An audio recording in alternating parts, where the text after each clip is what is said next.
Managing multiple branches doesn't have to mean managing multiple systems.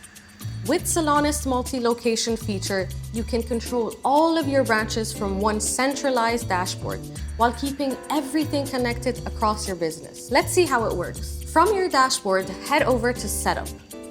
Then open Multiple Location.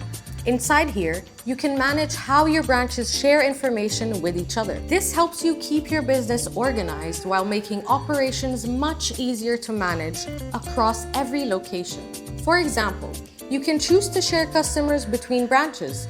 So instead of creating separate client profiles for every location, your customer data stays connected across your business. You can also share packages, memberships, products, and services. That means if multiple branches offer the same services or packages, you only need to set them up once. You can even share vendors and other business data across locations to keep everything aligned. To activate any option, simply enable the toggle beside it, then click Save.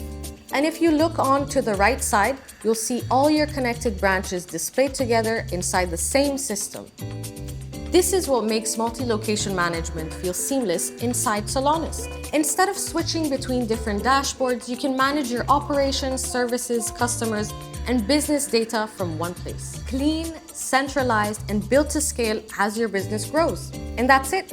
Your multi-location setup is now ready to go. Now you can manage all your branches more efficiently while keeping your entire business connected through one dashboard.